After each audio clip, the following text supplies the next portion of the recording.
akan menjadi milik kita. Huzur dalam khutbah yang minggu lepas telah menerangkan bagaimana Huzur telah mengingatkan, ingatlah hanya Allah yang setia. Semua akan meninggalkan kalian, dan Allah tidak akan meninggalkan kalian selama kalian tidak meninggalkannya. Bayangkanlah Allah SWT, pemilik alam ini, yang maha kaya, maha agung, maha pengasih, maha mengetahui dan maha memberi rezeki, menjadi milik kita. Apakah ada kekuatan lain yang mampu menghalang Islam, mengulangi zaman kegemilangan dan kemasannya? Oleh itu Hazrat Ahmad menegaskan, solat menjadi benteng untuk menghalang segala kemungkaran. Oleh itu umat Islam haruslah berjihad meningkatkan kualiti solat, seperti mana yang dikendaki oleh Nabi Muhammad SAW. Rasulullah SAW telah bersabda, beribadahlah kepada Allah seolah-olah anda melihatnya, walaupun anda tidak melihatnya, kerana sesungguhnya Allah melihat anda. Hazrat Ahmad juga mengajarkan syurga dan neraka itu wujud, tapi jangan solat kerana syurga dan neraka. Solatlah semata-mata kerana kecintaan kepada Allah SWT. Seperti mana kul inna salati wa nusuki wa mahyaya wa mamati lillahi rabbil alamin. Engkau katakanlah kepada mereka bahawa solatku, pengorbananku, hidupku, matiku adalah untuk Allah Rabb sekalian alam. Inilah falsafah jihad pengikut-pengikut Imam Mahdi, dan sekaligus memenuhi syarat 1 dan 3 dalam Jemaah Ahmadiyah, iaitu jauhilah syirik dan melaksanakan solat dengan sempurna. Narai takbir. Hazrat Muhammad Mustafa. Seterusnya, jihad menghabisi peperangan.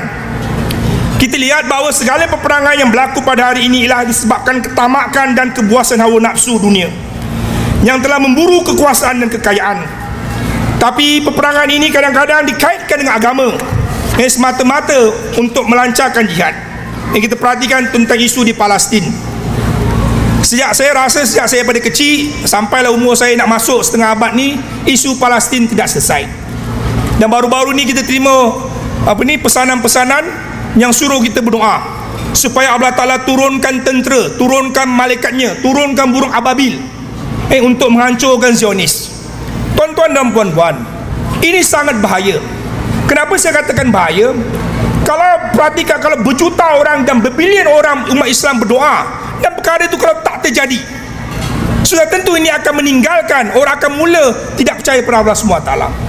Kerana konsep kefahaman yang mereka buat oleh para ulama ini yang menyebabkan orang Islam tidak faham tentang bagaimana wujud Allah SWT.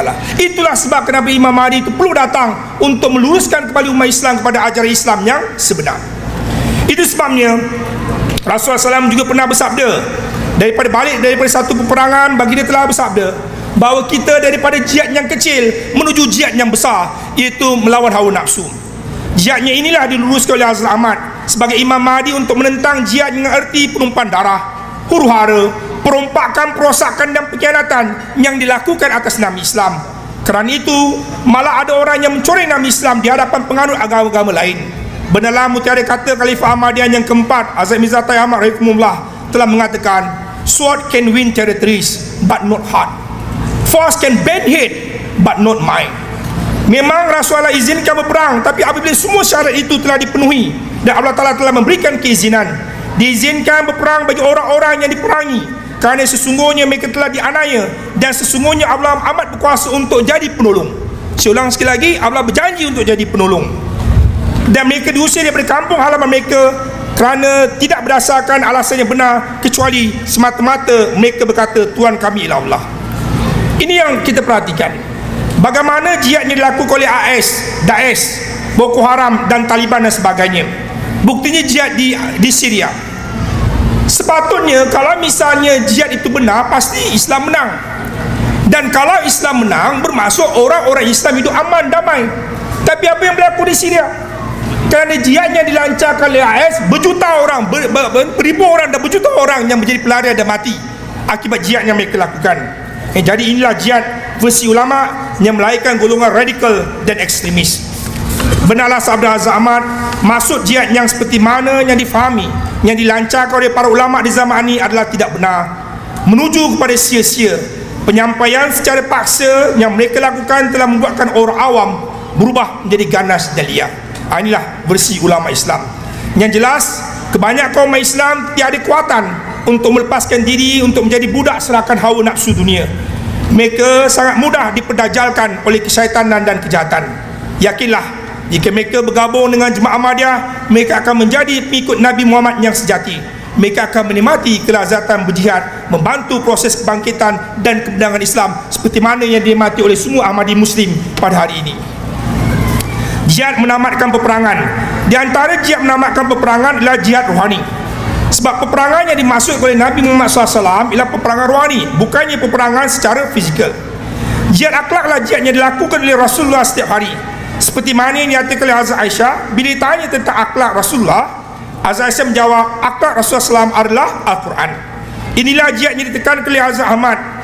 Itu menghidupkan kembali akhlak junjungan kita. Kerana laqad kana lakum fi Rasulillahi uswatun hasanah. Sesungguhnya kalian akan dapati pada diri Rasulullah adalah suri teladan yang agung. Setiap Ahmadi suruh berjihad seperti mana jihad akhlak.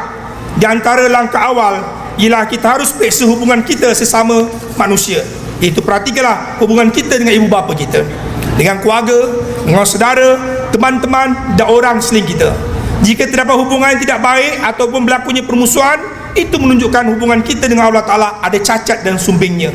Kerana Allah SWT adalah pengasih dan penyayang, pemaaf, penolong dan pelindung.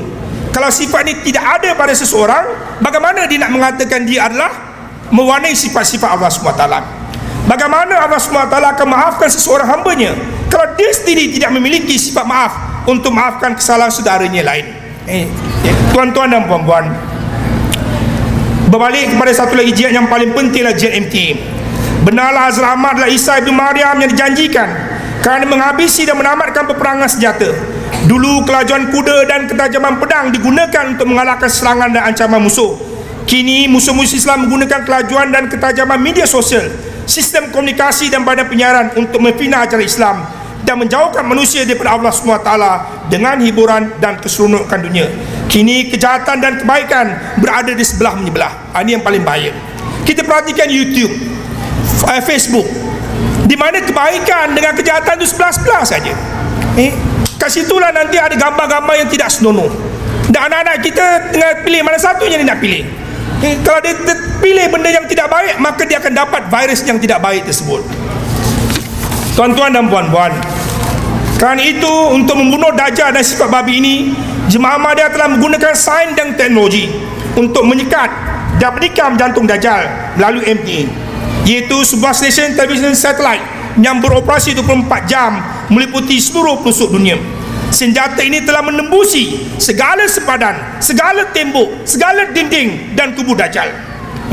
Buktinya ramai orang yang telah menerima Islam Ahmadiyah melalui MTA.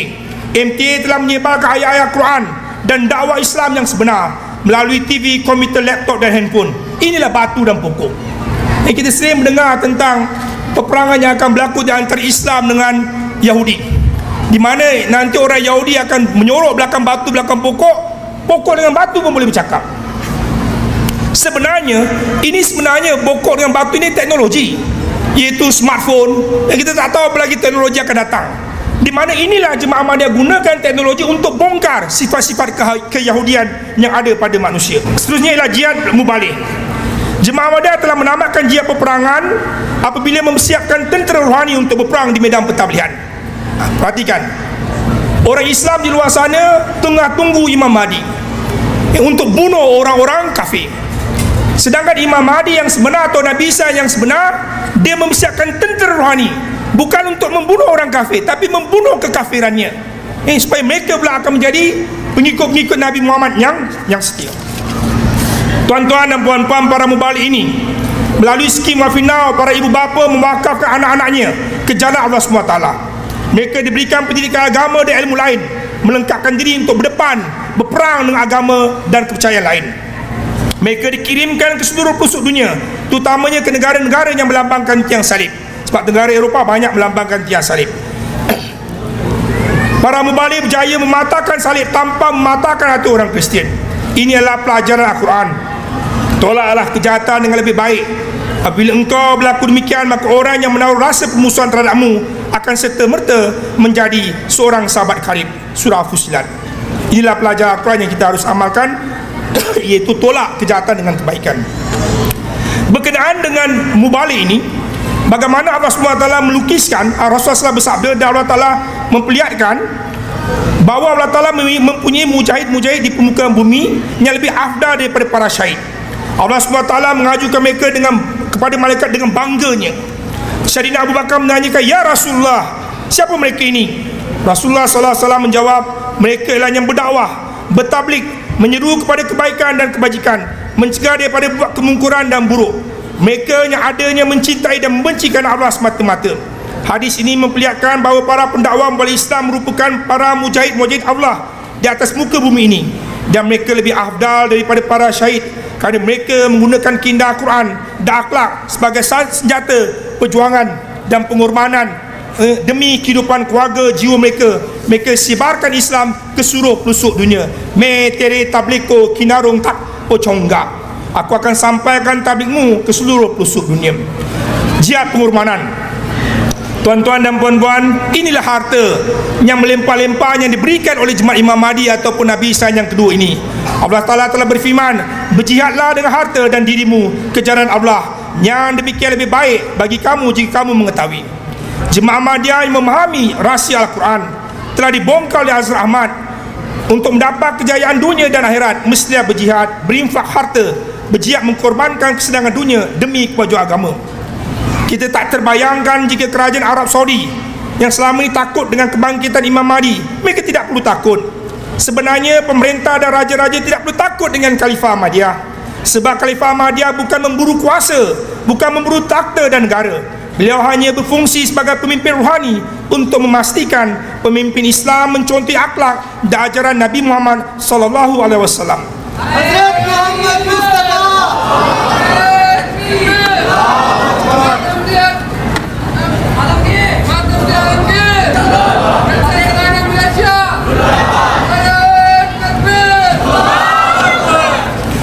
Jadi tuan-tuan dan puan-puan, perhatikan janji Allah SWT.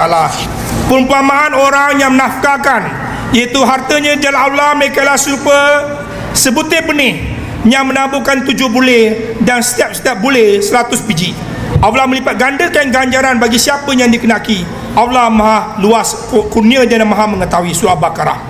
Tuan-tuan, kita perhatikan pengorbanan orang-orang Ahmadilah yang telah membolehkan apa yang saya sebutkan tadi. Kita boleh buat MTA, buat masjid, kita boleh kirim para mubalik ke seluruh pelosok dunia. Ini yang dilakukan oleh Jemaah Ahmadiyah. Inilah jihad yang melimpahkan harta dunia, akhirat. Kerana pengorbanan dan amal jariah kita akan berlangsung sampai hari kiamat. Kerana wang atau harta ilmu yang kita korbankan dan sebarkan akan mengalir terus. Kerana apabila seorang itu bergabung dengan Jemaah Ahmadiyah, maka peribadatan dan kebaikannya kita ada saham di situ. Kemudian keluarga dan keturunannya orang lain pula biat, maka saham kita akan terus mengalir sampai ke hari kiamat. Tapi sayang, rahsia tentang harta dan dunia akhirat ini yang diperjuangkan oleh Imam Mahdi tidak direbut oleh kebanyakan orang. Jangan cakap orang luar, orang Ahmadi pun kadang-kadang malas nak bayar canda. Dia tak faham. Allah Ta'ala dah bagi jaminan dah, pengorbanan mereka tu akan dibalas berlipat kali ganda. Jihad sukarelawan. Ini yang paling menarik. Waktu jalsa di UK pada tahun 2017, ada polis jaga jalsa kita. Dan polis itu bila diinterview, dia mengatakan apa? Dia mengatakan pada interview tu, dia sangat heran kerana semua benda bergerak, semua benda bekerja. Dari segi aspek disiplin, dari segi aspek kebersihan, dari aspek transportation, semua teratur. Jadi dia kata apa? Seolah-olah di atas itu, di atas Jemaah ni ada general. Memang betul, memang kita ada general. Tapi general kita bukanlah general yang ada kuasa ketenteraan. Tapi general kita ialah utusan daripada Allah SWT yang berjaya menggerakkan hati-hati pengorbanan kita untuk bekerja secara sukarela. Kita perhatikan anak-anak kita tadi. Bagaimana mereka bekerja? Tak ada orang bagi upah yang berdiri di situ. Yang berdiri di sini, yang kerja dekat bahagian makanan dan pengangkutan, yang security, siapa bagi upah? Semua ini adalah jihad sukarelawan. Dan jihad ini hanya boleh dibuat, boleh dilakukan oleh orang yang datang daripada Tuhan. Takbir! Takbir!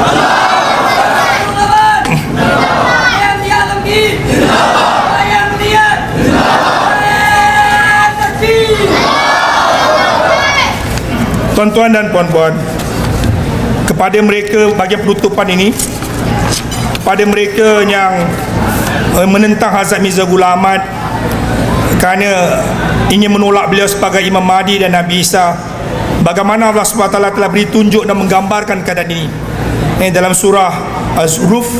Tak kala Ibnu Maryam jadikan sebagai misal dikemukakan, lihatlah kaum kau yang akan berteriak-teriak memprotes terhadapnya. Ini orang-orang di luar jemaat bila dengar nama Hazrat Mirza Ghulam Ahmad, kalau tengok dekat YouTube tu, Facebook, maki hamun je mereka lakukan. Malah Rasulullah juga menegaskan tidak ada Mahdi melainkan Isa dalam Sunan Ibnu Majah. Hadis ini menunjukkan bahawa Al-Mahdi yang datang, maka tidak ada Mahdi yang lainnya kerana dia sendiri berpangkat Mahdi.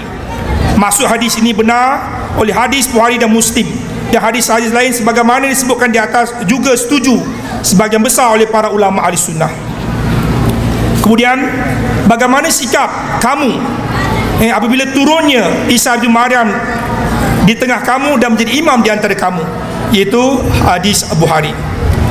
Jelaslah tadi pun saya dengar bahawa dia mengatakan nanti kalau Imam Mahdi itu datang, Imam Mahdi itu tak tahu dia Imam Mahdi, orang lain yang akan angkat dia sebagai Imam Mahdi. Masuk akal ke tak masuk akal? Ini utusan Allah SWT, takkan dia tidak tahu Allah Ta'ala telah mengangkat dia sebagai Imam Mahdi. Jadi ulama-ulama gair di luar jemaah kata Imam Mahdi itu dia tak tahu tugas dia, orang lain yang angkat dia. Sedangkan kita tahu bahawa tugas Imam Mahdi sangat benar, sangat besar. Jadi dia mesti utusan Tuhan dan dia mesti diwahyukan oleh Allah SWT. Jadi memang firman dalam surah Yasin juga menegaskan, alangkah sayangnya hamba-hambaku, tidak ada seorang Nabi pun yang datang kepada mereka kecuali mereka memperolok-olokkan dan mencemuhnya. Inilah nasib dia. Tuan-tuan dan puan-puan, di akhir kata, perjuangan dan kegigihan Jemaah Ahmadiyah melakukan jihad menyebabkan Nabi Muhammad SAW telah mengatakan, sebagaimana air hujan tidak dapat diketahui mana bahagian yang lebih baik, bahagian awal ataupun bahagian akhir. Inilah kualiti yang kita lakukan oleh Jemaah Ahmadiyah. Kita sedang menikmati kelazatan iman seperti mana para sahabat. Baru-baru ni khutbah Jumaat yang Jumaat tadi, bagaimana Uzwah telah bin Asais melukiskan bagaimana sahabat telah melahirkan kuat kusian yang sangat kuat. Inilah yang berlaku dalam